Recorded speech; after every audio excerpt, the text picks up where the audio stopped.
भारत गौरव आचार्य श्री पुलक सागर जी गुरुदेव के प्रवचन और लेटेस्ट धार्मिक भजन व कार्यक्रम निशुल्क देखने व सुनने के लिए हमारे YouTube चैनल जीन शरण मीडिया को आज ही सब्सक्राइब करें और सबसे पहले देखने के लिए बेल आइकन पर क्लिक जरूर करें। मान्यवर, आपका बच्चा स्कूल जाता है, क्या माँ बाप होने के नाते आपने क्लास टीचर को ये बोला है कि मेरे बच्चे को अच्छा इंसान बनाना? नहीं बोला ना। क्लास टीचर यदि मार दे तो तुम लड़ने को तैयार हो जाते हो, तुम उसके खिलाफ केस करने को तैयार हो जाते हो। और हमारा एक जमाना था, यदि स्कूल में मार पड़ती थी तो घर में आके डबल मार पड़ा करती थी कि शिक्षक ने यदि तुझे मारा है तो जरूर तूने कुछ गलतियां की होंगी। हमें कभी प्रोत्साहन नहीं मिला करता था, हमें कभी नहीं कहा जाता था कि टीचर ने मारा है तो चलो हम उससे बात करेंगे। उन्होंने कहा तुमने गलत काम किया होगा इसलिए गुरु ने तुम्हारी पिटाई की। और जब हम रोते रोते घर आ जाते थे तो हमारे माता पिता कहते थे कोई बात नहीं है, गुरु ने मारा है ना, अरे मार पड़ेगी धम धम और विद्या आएगी छम छम। ध्यान रखिए बेटे, ये गुरु का डंडा नहीं है, ये तेरी बुराइयों पर किया गया प्रहार हुआ करता है।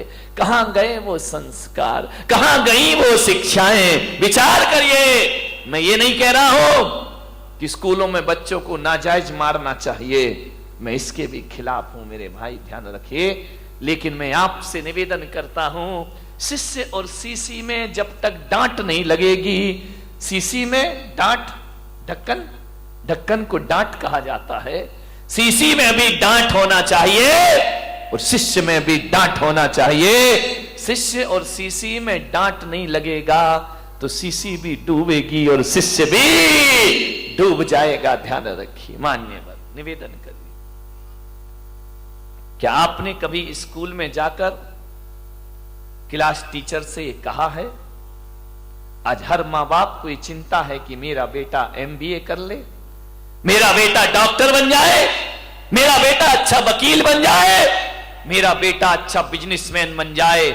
कोई मां बाप भी नहीं सोचता है कि मेरा बेटा सच्चा और अच्छा इंसान बन जाए। ध्यान रखिए, मैं आपसे कहता हूं, एक सच्चा और अच्छा इंसान 100 इंजीनियर और डॉक्टर से बढ़ करके हुआ करता है। ध्यान रखिए, यदि गलत आदमी डॉक्टर बन गया तो याद रखना वो कभी देश को, समाज की भलाई नहीं कर सकता है। गलत आदमी इंजीनियर बन गया, गलत आदमी व्यापारी बन गया, देश, समाज और परिवार को बर्बाद ही करेगा वो। ध्यान रखिए। आपसे निवेदन है, थोड़ी चिंता कर लिया करो कि मेरा बेटा अच्छा इंसान बने।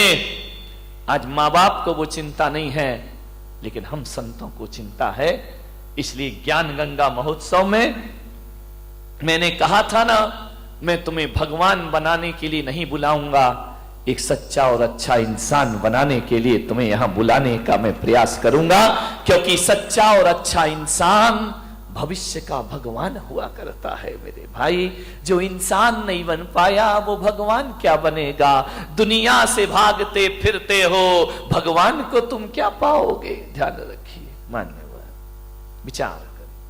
अच्छा इंसान की जरूरत है इस देश को, अच्छे आदमी की जरूरत है इस देश को। तुम्हारे परिवार की खुशहाली के लिए अच्छे बेटे की जरूरत है। ध्यान रखिए। पूत कपूत तो का धन संचय, पूत सपूत तो का धन संचय। यदि पूत कपूत निकल गया तो सारी दौलत को बर्बाद करके रख देगा, और पूत यदि सपूत निकल गया, 1 रुपया भी ना दो तो भी लाखों की दौलत कमाकर अपने पिता को दिखा देगा। किसके लिए सोचते हो सब? अच्छा व्यक्ति बनाइए। मान्यवर, शिक्षकों के भरोसे जिंदगी मत काटना। ये वेतन भोगी हैं, इन्हें केवल मार्कशीट पकड़ाना है। इन्हें इससे कोई मतलब नहीं कि तुम्हारा बच्चा कैसा है, क्या करता है। वो तो कहेंगे रिजल्ट अच्छा आना चाहिए, बाकी तुम्हारा जो व्यवहार है वो तुम जानो।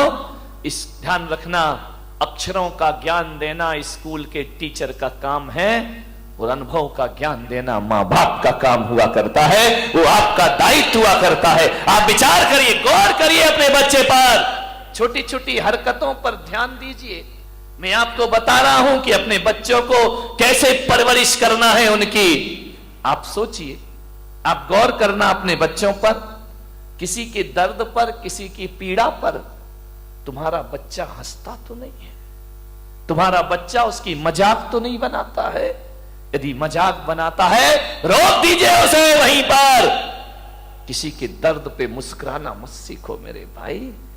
कोई भूखा यदि तुम्हारे घर में है, यदि कोई दो बच्चे खाना खा रहे हैं, तो आप प्रवृत्ति पर ध्यान रखना, वो अपनी रोटी उसे देता है या नहीं देता है। यदि नहीं देता है तो आज से तुम्हें उसे अच्छे संस्कार देने का प्रयास करना पड़ेगा। यदि तुम्हारा बच्चा अपनी रोटी तो रखता ही है अपने पास, लेकिन दूसरे की रोटी भी अपने पास लाता है, तो समझना ये भारत के लिए बहुत खतरनाक व्यक्ति बनेगा। ये समाज और परिवार की कलह में कारण बनेगा, ये तुम्हारे दुखों का आमंत्रण बनेगा। और यदि कोई बच्चा ऐसा है जो अपनी रोटी भी दूसरों की थाली में रख दिया करता है, तो समझना हमने किसी महापुरुष को जन्म दिया है अपने घर में। प्यासे को पानी पिलाता है या नहीं पिलाता है? तुम्हारा बच्चा दूसरों का सामान छीनने को तो नहीं रोता है। तुम्हारा बच्चा दूसरों से तमीज से बात करता है या नहीं करता है? वह बड़ों को बड़ों जैसा सम्मान देता है या नहीं देता है? आज तो छोटा है तो लाड़ प्यार में आपको बड़ा अच्छा लगता है, लेकिन कल जब ये बड़ा हो जाएगा तुम्हारे लिए खतरा बन करके खड़ा हो जाएगा। ध्यान रखिए, आज अच्छा लगता है। विचार करिए, आप अपने बच्चे, मेरे पास लोग आते हैं, मैं छोटे बच्चे से पूछता हूं, बेटा नमोकार मंत्र आता है? बच्चा बोलता है नहीं आता है। तो मैं माँ बाप की तरफ देखता हूं, माँ बाप की नजरें झुक जाया करती हैं। मैं कहता हूं कि बेटा 24 तीर्थंकरों के नाम आते हैं, बच्चे को नहीं आते हैं। उससे मैं पता लगा लेता हूं ये घर संस्कारित है या नहीं है, ये घर धार्मिक है या नहीं है। आपके घरों में जब मैं आहार लेने जाता हूं, अभी तो नहीं गया बारामती में किसी के यहां, जाऊंगा, चिंता मत करो, सबके घर में रेट पड़ेगी, ध्यान रखना। सबके घर में ध्यान रखना, जांच बैठेगी।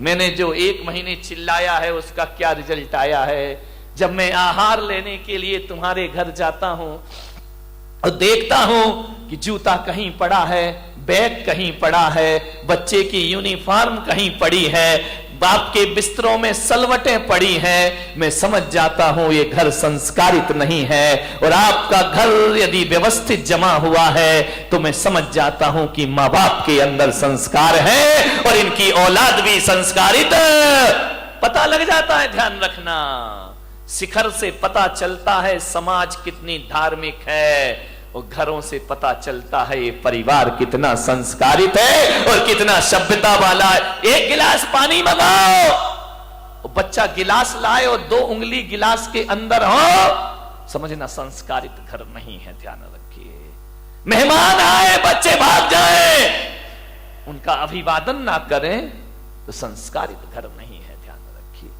आपकी पूजा पाठ से मैं पता कर लेता हूं। चौके में पूजा होती है, आहार के पहले थाली भरी है, 4-4 दाने चढ़ा रहा है, भरी थाली चढ़ाया नहीं जा रहा है, तो इसका मतलब ये समझो कि इसकी वृत्ति कंजूस की वृत्ति है।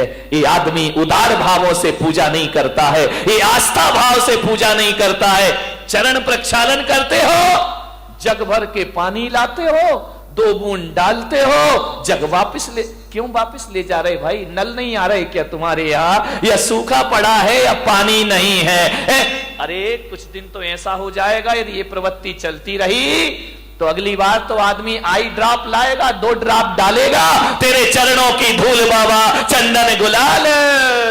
ये प्रवृत्तियां हैं, आहार में आपकी प्रवृत्ति देखी जाती है। ध्यान रखना, कैसे दे रहे हैं आप, दाल कैसे दे रहे हैं आप, सब्जी कैसे दे रहे हैं, ध्यान रखना। कंजूसों के हाथ से छूटता नहीं है, और जो उदार होता है वो उदार वृत्ति से महाराज और ग्रहण करिए और ली।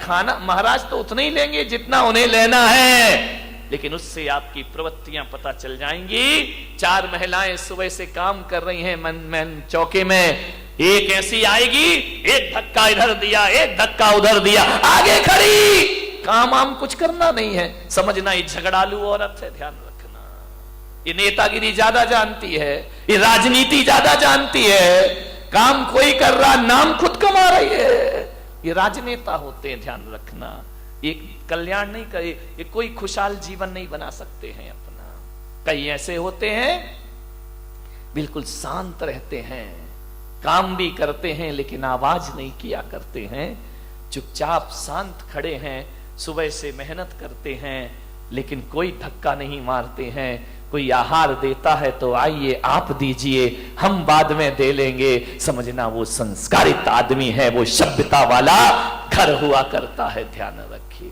मान्यवर, सोचना है आपको, विचार करना है आपको। आपकी इन क्रियाओं से आपके संस्कारों का पता चलता है। ध्यान रखिए, आप कैसे घर के हैं, आपकी मान मर्यादाएं कैसी हैं। आऊंगा मैं अभी तुम्हारे घरों में पर्यूषण के बाद, सबको रिजल्ट देने के लिए कि तुम क्या कैसे हो, तुम पंडाल में कैसे दिख रहे हो, घर में पता पड़ेगा कि तुम्हारी जिंदगी क्या हुआ करती है। पंडाल में तो सब सज धज के बैठे हैं मजे से टिप टाप। यदि इतने लोग सुधर जाएं तो मोदी को इतनी मेहनत काहे को करना पड़े मेरे भाई, देश का कल्याण कब का हो जाएगा।